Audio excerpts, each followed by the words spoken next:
Good morning, everyone. It's Tana again. This is take two. You might not know that by the time it's posted on YouTube. But for Troy, post this one. The other one just ended unexpectedly. It's Tana from Bridge to Health, New Mexico, and the Espanola Fitness Studio. Hope you guys are having a beautiful Saturday morning. It would be great if you ever want to join me here on Zoom so we can interact. You can ask me your personal questions about health, nutrition, fitness, and I can help you troubleshoot your individual barriers. But if you're watching this on YouTube, it's after the fact. You can comment in the comments or call 505-591-4200 at any time to ask, comment, question, whatever. All right, today our topic is the hungry brain. And we're going to be talking about the evolutionary neurobiology of the habits we have around eating. I find it really fascinating. I hope that you do also. It might be totally new for you, or it might be something you've heard of before. I hope that change your food environment, realizing that your brain is picking up signals and cues from food around you, from your environment, that you do have control over changing some of that. You'll learn why it's important to change your food environment and why your brain reacts as it does to cravings and to food cues. All right, I'm going to attempt to share my screen here so that I can share my PowerPoint presentation with you. So give me just a moment. Keep your fingers crossed. This is where the video ended the last time. But I think we are good this time. Okay.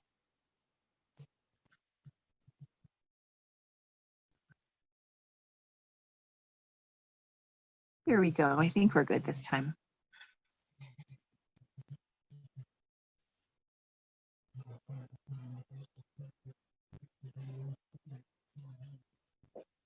All right.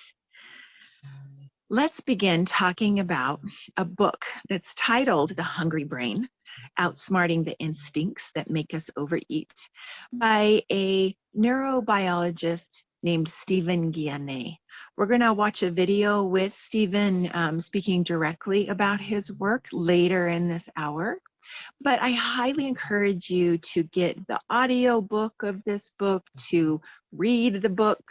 It's got so much more information than I'm able to present here in 1 hour. But I really just want to give you an idea so you can decide if you want to read the whole thing or not. Weight loss happens in the brain, not the stomach.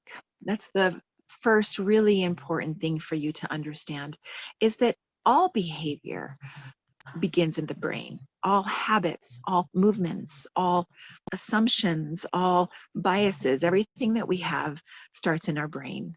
So that's the same when it comes to weight loss or habits around food and fitness. Overeating and obesity are caused by a mismatch between ancient survival circuits in the brain and an environment that sends these circuits the wrong messages. Again, we're going to learn in this hour how there's a mismatch between old ancient survival circuits in our brain and the modern environment that we're living in. And that's the key to really fix your food environment. There are biological reasons for overeating. It's not only psychological, it's biological. And this is going to be really interesting, hopefully, for you to learn about how our hormones react to cues that the brain is sending them. From an evolutionary standpoint, food has historically been scarce. And mechanisms that increase appetite and allow humans to eat more than they need is protective. This is important. I want you guys to not get frustrated or hate your brain for sending the wrong messages to your gut, but really to be grateful that you have such a advanced brain that it helps keep you alive. And so the instincts that we're going to talk about today were created to keep the species alive, and that's what they are meant to do, and that's a good thing. Unfortunately, our current environment is so mismatched to those instincts that it's actually killing us now. It's harmful instead of protective. Okay, I want to talk about the palatability and availability of food. Palatability is the taste of food, how attractive the food is to humans to eat in appearance, in smell, in taste. And the availability of food is how convenient it is, how easy it is to access. In modern non-industrial diets, so more traditional diets around the world, there's a limited variety of food. There might be 4 different kinds of vegetables, 1 spice, including salt, and not too much variety. There's a limited ability for processing that food. So you're forced to eat in season more. You're forced to eat only what you're able to grow yourself or that your neighbors are able to grow. There are few cooking methods. There might be an open fire method and a boiling method. 2 methods to cooking food in typical non-industrial diets. People living in non-industrial diets experience baseline hunger all the time. So gluttony is good for them. And I want you to realize that we all used to live, of course, in non-industrial diets. Our ancestors did anyway, right? Not until, I don't know, after the Industrial Revolution did any of this change. So it used to be that our family members, our grandparents, our great-grandparents were hungry a lot of the time. So when there was food around, it was good to overeat. In modern industrial diets, such as the United States typically, we have a lot of highly processed foods. Processed simply means being changed from the natural state that the food was grown in, being changed significantly through heat, through cold, through chemicals, through packaging. So our food is highly processed. Because of the processing techniques, it's very available and very convenient.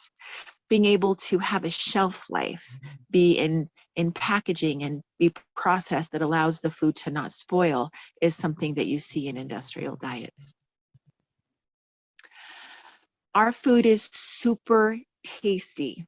There's an amazing combination of nutrients, salt, and fat that are so attractive and palatable to our brain, so yummy, that they override our brain's satiety signals. Satiety is the feeling of being full. So the food is so delicious that it overrides our brain signals that we've eaten enough. And this causes us to overeat without even realizing it. People who are living in industrial countries are rarely unintentionally hungry, right? Unless you made yourself be hungry through a reduction in calories, through a diet or a fast or an intermittent fast, you probably never have a need to actually be hungry.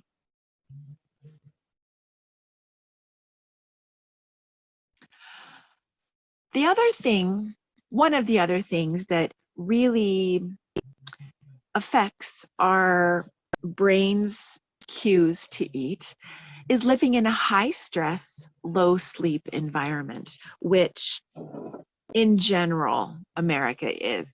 I feel so grateful that we live in a place like New Mexico, in a place like the Pojoaque and Espanola valleys that are really pretty conducive to lower stress and higher sleep. So be grateful for that. But in general, there was a study done that shows, there was a study done on primates. So I don't know if it was monkeys, orangutans, gorillas, one of the primates that are very close genetically to us humans, showed that while stress typically reduces food intake, when primates are presented with plain foods, it increases intake when highly palatable foods are available.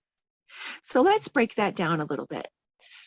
When primates, of which we are part, are stressed, if we are presented with a plain potato, a plain piece of meat, a very boring piece of bread, we are not, our brain is not going to be attracted to eating that food.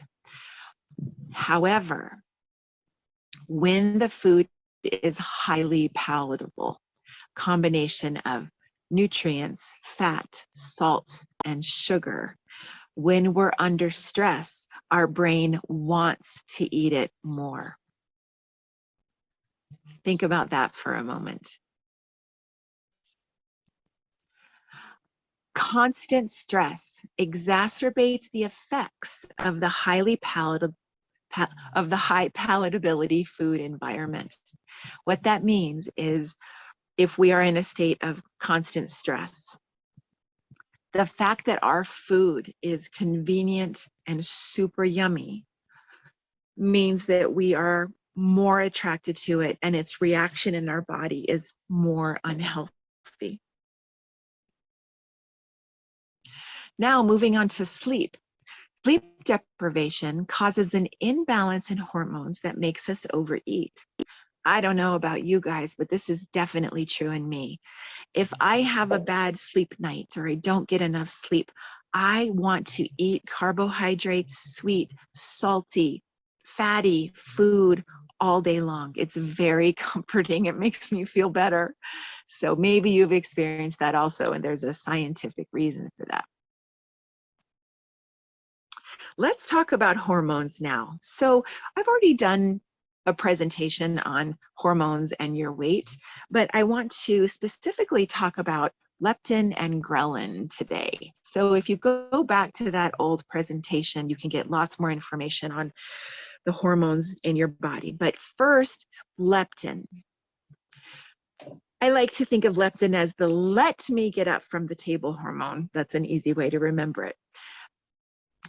That hormone is also known as the satiety hormone. That hormone tells the brain, oh, I'm full, you can stop eating now. But leptin is broken in our current food environment. I think of it like a wife who nags her husband, or forgive me for being stereotypical, a husband who nags his wife. The more you hear the nagging, the more you tune it out. And that's what's happened with the brain and leptin, is that we have so much food, highly palatable food available to us all the time, that our brain has stopped hearing our leptin, so it doesn't hear when we're full. Stephan Guyenet, the author of The Hungry Brain, says, these findings lead us inescapably to the conclusion that appetite and adiposity, let's define adiposity. Adiposity is the amount of fat in your body. Appetite and adiposity are, to a large extent, biological phenomena that are regulated by non-conscious parts of the brain. The research has brushed away a variety of archaic hypotheses and left us with the clear understanding that food and the amount of fat in your body, adiposity, are not simply the result of conscious voluntary decisions. What's the good news?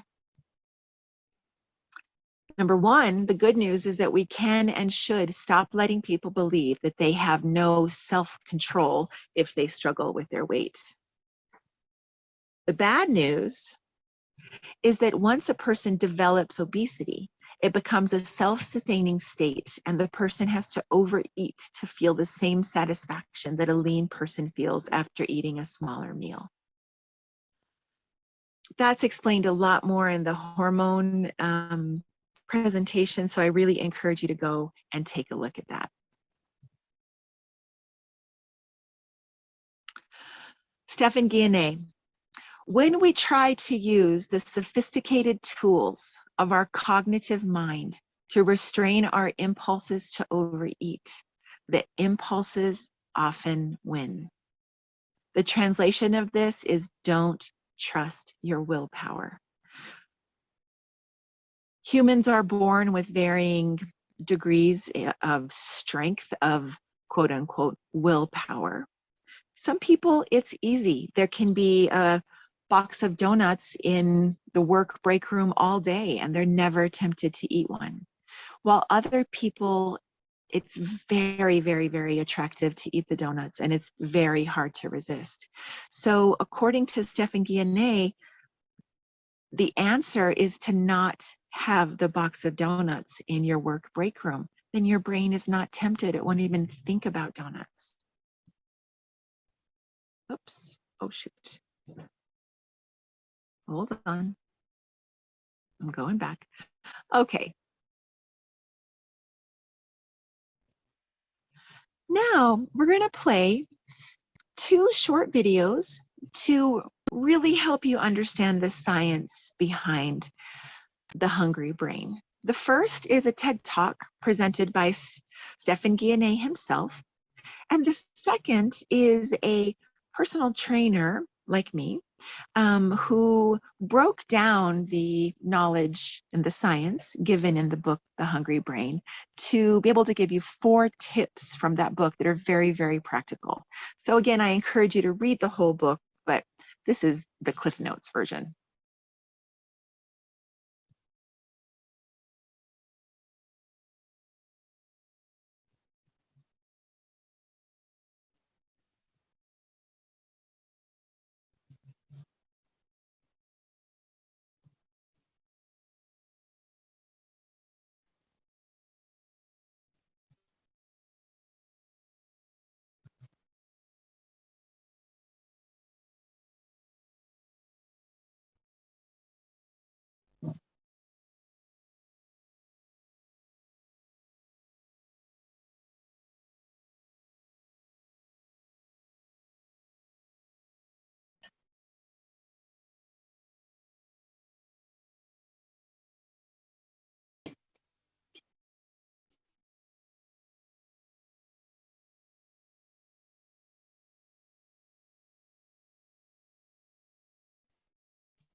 Okay, Zoomers, we're back here.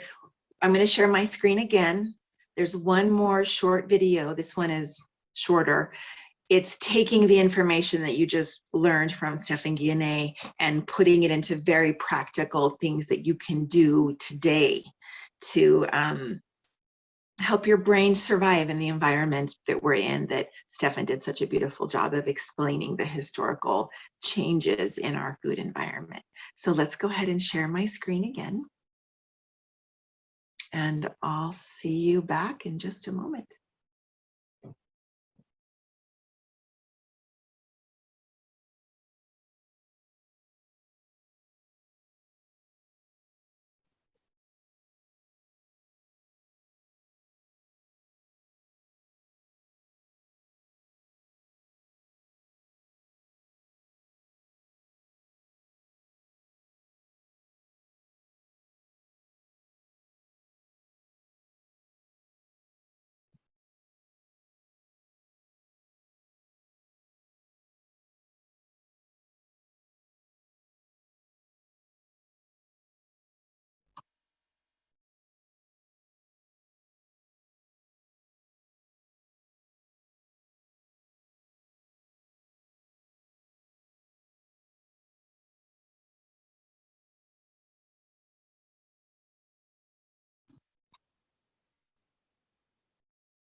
Okay.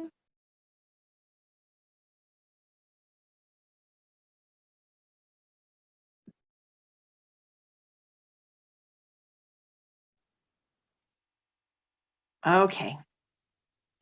We're back to our presentation. So I hope that that little video gave you some really practical things that you can do based on Stephan Guyenet's book, The Hungry Brain. So here's your homework. I want you to fix your food environment.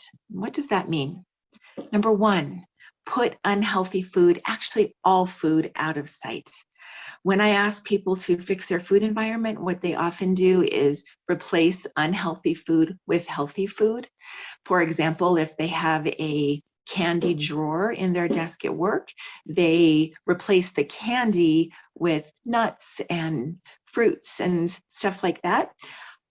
What I always ask them is, why do you even need the healthy food around you all the time? The truth is, you're not hungry. Don't be eating. Put the food out of sight so it's out of mind. Make your food inconvenient. Yes, you need to have some food in your house, right? You need to have some food at work, but it doesn't have to be super convenient. Keep food in your home in a higher cabinet or possibly in a refrigerator in the garage. If you have one.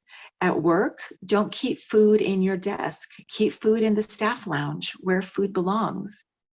Don't keep food in your car. It's too convenient and too easy to eat when you're not hungry. Don't eat when you're stressed. And the trick to this is to not have highly palatable food. Again, high nutrient, high fat, high salt, high sugar. Food around when you're stressed. When you're stressed, solve the problem that's making you stressed and don't eat. Number three, make it blech. Don't make your food super palatable, especially food that you're going to have access to when you're stressed. Keep that uncooked raw potato around. It's inconvenient. You have to cook a potato to eat it. It doesn't taste great if you don't add sour cream and butter and chives and salts and bacon and all kinds of things to it. Make your food blah. All right. That's actually the end of our presentation today. So let me come back to Zoom and stop the share. I hope you learned a bunch of different things today about the hungry brain, why your brain is sending cues to your body that it's hungry or the other way around when it's not hungry and it's not true. So again, comment, challenge, ask questions. Let's interact about this stuff. You guys have a really fabulous day, and I will see you this upcoming Wednesday for some topic of 30-minute health education. Before that, we'll do some fitness classes for you. Have a wonderful weekend. Bye.